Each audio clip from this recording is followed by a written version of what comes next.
एक कहावत है कि पैसा खुदा तो नहीं, पैसा खुदा तो नहीं, कसम खुदा की, खुदा से कम भी नहीं। नमस्कार, मैं मुकेश पंडित। दोस्तों, महाराष्ट्र में चुनावी राजनीति संग्राम छिड़ चुका है। वहाँ पर 4 पार्टियां नहीं हैं, अब 6 पार्टियां चुनावी मैदान में हैं। या फिर ये कहें कि 2 गठबंधन, 2 बड़े गठबंधन आमने सामने हैं। या फिर ये कहें कि 4 मुख्यमंत्री आमने सामने हैं। या फिर ये कहें कि किसी का क्या या कितना वजूद है।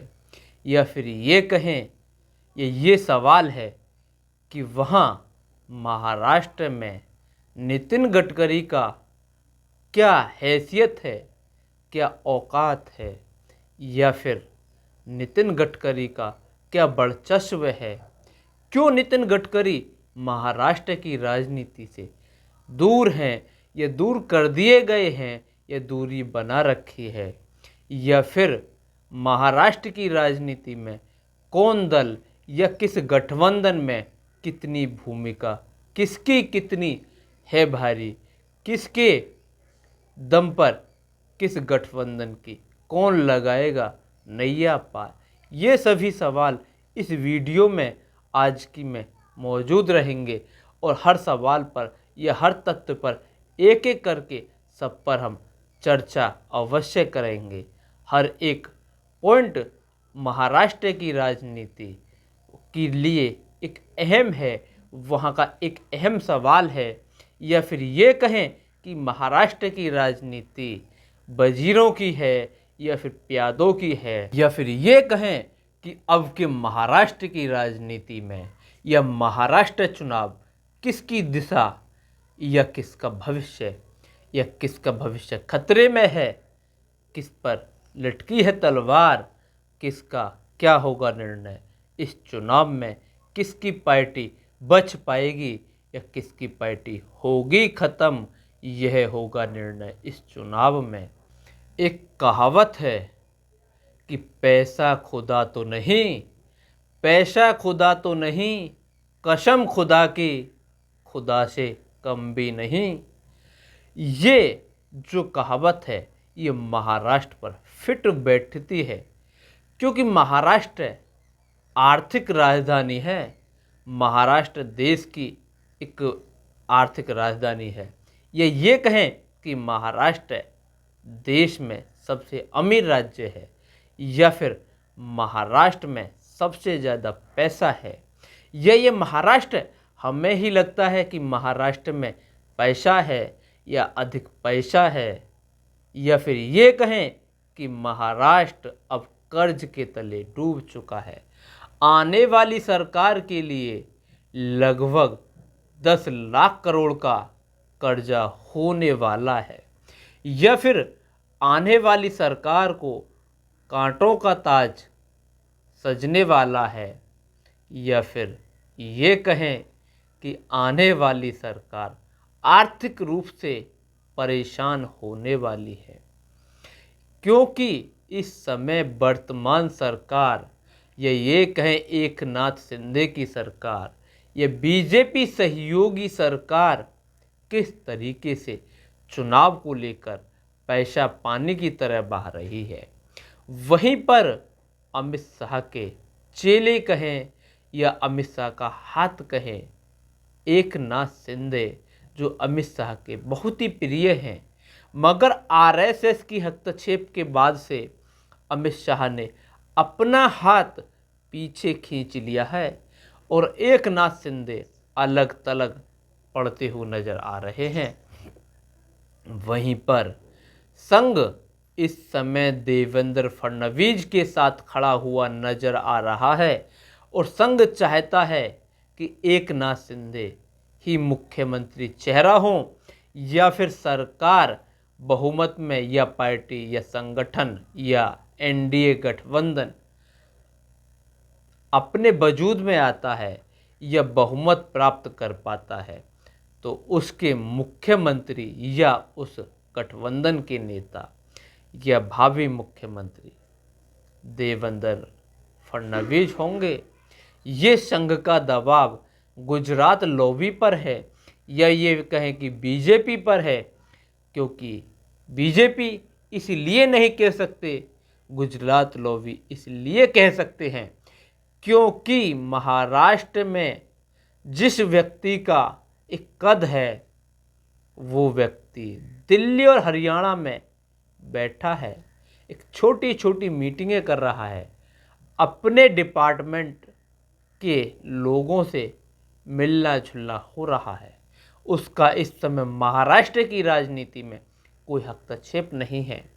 वो व्यक्ति है नितिन गडकरी, जो कि नितिन गडकरी नागपुर बेल्ट से आते हैं, जो कि नागपुर की 62 सीटें हैं, वहीं पर मराठवाड़ा की 46 सीटें हैं। इन सीटों पर नितिन गडकरी का अहम रोल है या ये कहें कि दबदबा है, क्योंकि इन सीटों पर बीजेपी अपने दम पर या ये कहे कि गुजरात लॉबी अपने दम पर जीतना चाहती है, जो कि ये सीटें इनके लिए इनकी नाक का सवाल बन चुकी हैं। या ये कहें कि ये बीजेपी नितिन गडकरी के बगैर ये सीटें हार सकती है या ये हारने जा रही है। क्योंकि हम क्यों कह रहे हैं कि बीजेपी बगैर नितिन गडकरी के इन सीटों को हारने जा रही है, इस पर भी एक अहम पेच फंसा हुआ है, अहम एक सवाल है। क्या सवाल है? क्या इस राजनीति में या इस क्षेत्र में मराठवाड़ा और नागपुर में कौन व्यक्ति उभर कर निकल रहा है, किसका दबदबा यहाँ पर बन रहा है, इस पर हम चर्चा अवश्य करेंगे। मगर उससे पहले हम बात करते हैं कि मुख्यमंत्री की या मुख्यमंत्री के जो प्यादों की जो बात चल रही है, ये जो संघ जो अब के इस महाराष्ट्र की राजनीति में सक्रिय हो चुका है और संघ हस्तक्षेप कर रहा है और संघ चाहता है कि बीजेपी की तरफ से देवेंद्र फडणवीस मुख्यमंत्री बने। क्या महाराष्ट्र में या ये कहें कि नितिन गडकरी खुद भी महाराष्ट्र नहीं आना चाहते हैं? क्यों, ऐसा क्यों है? या फिर संघ का दबाव ही देवेंद्र फडणवीस को मुख्यमंत्री बनाने को लेकर ही क्यों है? या फिर गुजरात लॉबी क्यों नितिन गडकरी को साथ नहीं लेना चाहती है? गुजरात लॉबी नितिन गडकरी को इसलिए साइड लाइन कर रही है महाराष्ट्र में कि वो चाहती है कि अगर नितिन गडकरी को साथ लेते हैं तो बीजेपी में उनकी सक्रियता और बढ़ जाएगी, क्योंकि नितिन गडकरी की तारीफ सदन में, भरे सदन में विपक्ष भी करता है और कहता है कि नितिन गडकरी जो काम कर रहे हैं या जो मंत्रालय उनका है वो अच्छा चल रहा है।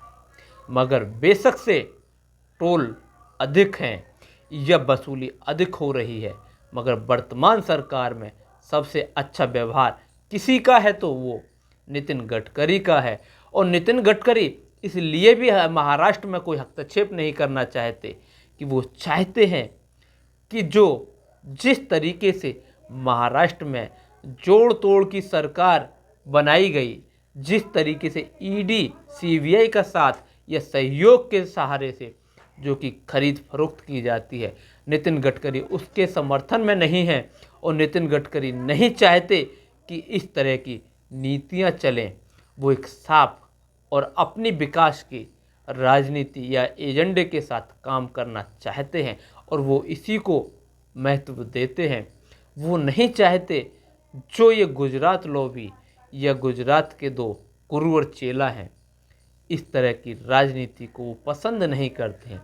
इसीलिए कुछ तो नितिन गडकरी ने दूरी बना ली है और विपक्ष जिस तरीके से नितिन गडकरी की तारीफ करता है और संघ जैसे केंद्र को लेकर नितिन गडकरी का समर्थन करता है और महाराष्ट्र में देवेंद्र फडणवीस के साथ है, इससे बीजेपी के गुजरात लॉबी जो है वो परेशान है। वो चाहती है जैसे ही हरियाणा का चुनाव जीते हैं, वही हाल महाराष्ट्र में होगा। उसी तरीके से महाराष्ट्र का चुनाव जीतेंगे, क्योंकि 4 जून के बाद हरियाणा का चुनाव जैसे ही जीते हैं तो वो इस समय 7वें आसमान पर हैं। मगर वहीं पर इंडिया गठबंधन भी अब के कम नज़र नहीं आ रहा है। इंडिया गठबंधन भी पूरी ताकत के साथ में चुनावी मैदान में है, और वहीं इंडिया गठबंधन के 2 पिलर कहें या उस रथ के पहिए कहें जो महाराष्ट्र में दौड़ रहा है, शरद पवार और उद्धव ठाकरे एक मजबूत कड़ी हैं जो कि महाराष्ट्र की राजनीति को साध रहे हैं। वहीं पर सारथी का काम कहें या फिर एक मजबूत बिल्डिंग के निर्माण की बात करें, वो काम राहुल गांधी या कांग्रेस कर रही है।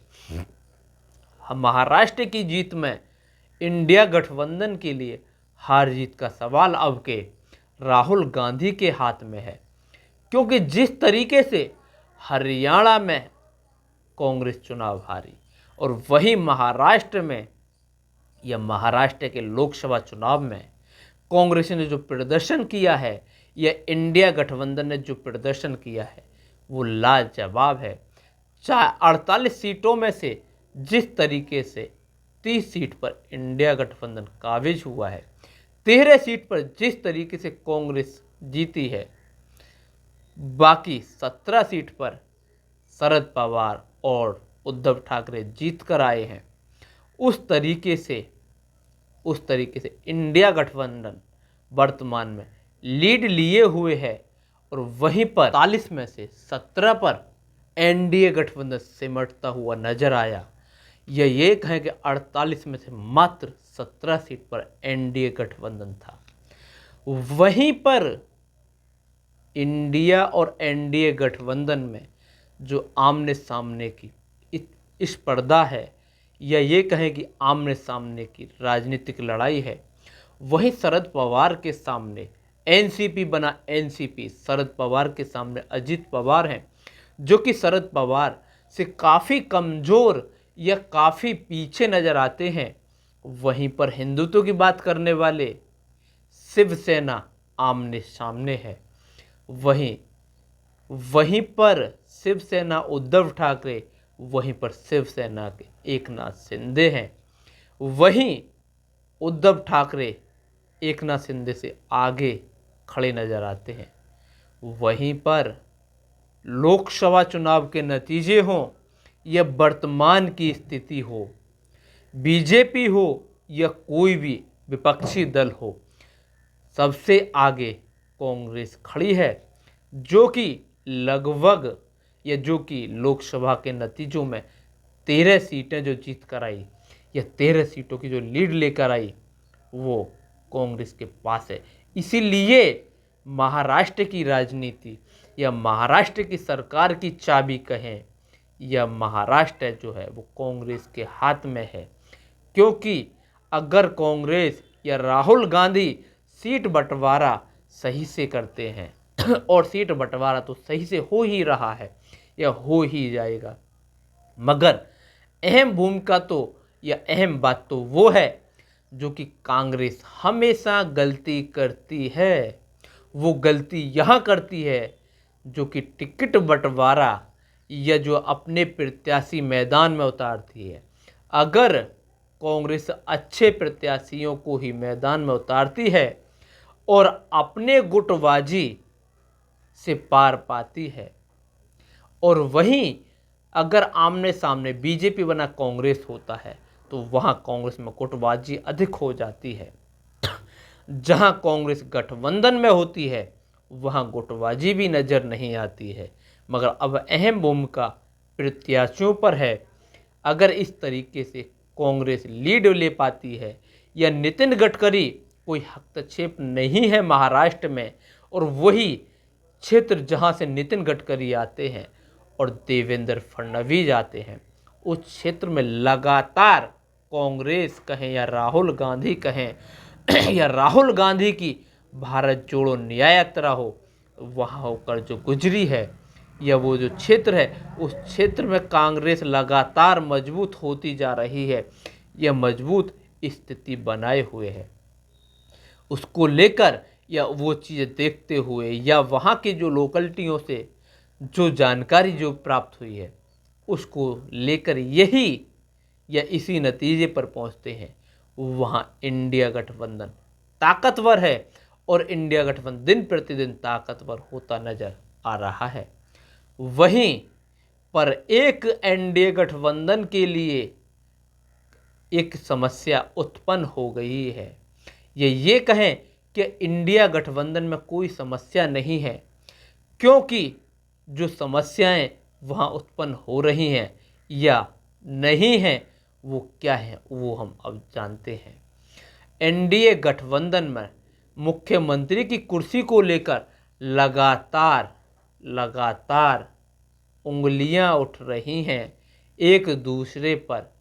एक नाथ शिंदे चाहते हैं कि मैं मुख्यमंत्री बनूं, मैं अस्थाई से स्थायी मुख्यमंत्री बनूं। वहीं देवेंद्र फडणवीस चाहते हैं मैं अस्थाई उप मुख्यमंत्री डिप्टी सीएम से स्थायी सीएम पहले की तरह बनूं। क्योंकि एक जो होता है कि रोजगार की जो बात होती है, सरकारी और प्राइवेट, स्थायी और अस्थायी की जो बात आती है, वही हाल एनडीए गठबंधन में घमासान होता हुआ नजर आ रहा है। क्या ये घमासान, क्या ये गुटबाजी एक दूसरे के वोट ट्रांसफ़र कर पाएगी? या जो ये मैसेज जा रहा है नीचे के वोटर तक, ये कार्यकर्ता तक, क्या वो ये करने में फिर बाद में कामयाब हो पाएंगे?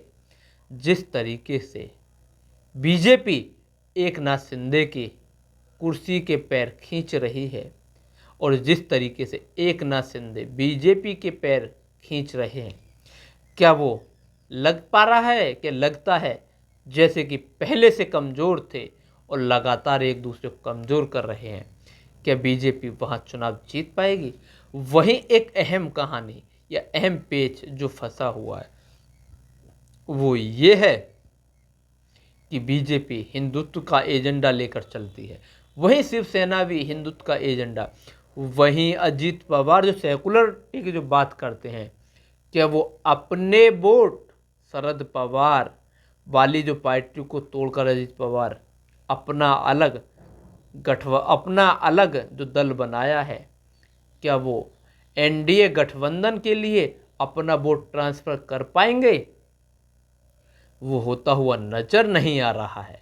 वहीं पर इंडिया गठबंधन में साफ साफ नजर आ रहा है कि सेकुलरिज्म की बात करने वाले शरद पवार एक जो महाराष्ट्र की राजनीति में एक चाणक्य का जो रूप ले चुके हैं, जो चाणक्य कहे जाते हैं महाराष्ट्र की राजनीति के, वो लगातार मजबूत हो रहे हैं और वो अपने गढ़ में किसी को भटकने भी नहीं दे पा रहे भटकने दे रहे हैं।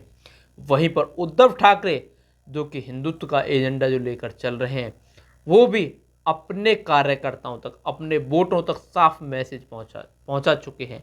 या फिर ये कहें कि राजनीति वजूद को बचाने के लिए लगातार उद्धव ठाकरे अपने गढ़ में मजबूती बना रहे हैं और मजबूत कर चुके हैं। और जो कि हमने लोकसभा चुनाव में भी देखा, अपने वोट लगातार ट्रांसफ़र करते रहे। वहीं पर शरद पवार हो या कांग्रेस, वो भी अपने वोट ट्रांसफ़र करने में कामयाब रही। वहीं कांग्रेस जो कि सेकुलरिज्म की जो पार्टी है, वो भी अपने वोट लगातार ट्रांसफ़र कर रही है और करवा रही है और हो रहे हैं, जो कि लोकसभा के नतीजों में जो देखा गया है। और इंडिया गठबंधन का जो रीजन है या जो एक लक्ष्य है वो साफ है। उनके यहाँ कोई भी मुख्यमंत्री पद की कुर्सी को लेकर कोई भी खींचतान नहीं है हरियाणा की तरह या एनडीए गठबंधन की तरह। उनके यहाँ पर कोई भी मुख्यमंत्री पद की स्पर्धा नहीं है। वहीं एनडीए गठबंधन में मुख्यमंत्री पद की स्पर्धा लगातार बढ़ रही है। उसी को लेकर गुटबाजी बढ़ रही है और एक दूसरे के लिए समर्थन कहें या ये कहें कि वोट ट्रांसफ़र करना मुश्किल होता हुआ नजर आ रहा है। और वहीं महाराष्ट्र की राजनीति में बीजेपी दूर दूर तक भी नजर नहीं आ रही। जिस तरीके से या जो वहाँ के हालात हैं या जो वहाँ की जनता नाराज है, या फिर ये कहें कि नितिन गडकरी जो कि कई बार कह भी चुके हैं कि जो बीजेपी जोड़ तोड़ की राजनीति कर रही है, या जिस तरीके से वहाँ जोड़ तोड़ के साथ सरकार बनाई, उससे बीजेपी से वहाँ का वोटर नाराज है। इसी चीज़ को लेकर नितिन गडकरी ने वहाँ दूरी बनाई हुई है। और वहीं गुजरात लॉबी के ये जो दो हैं गुरु चेला, ये भी वहाँ नितिन गडकरी को साथ लेना नहीं चाहते हैं।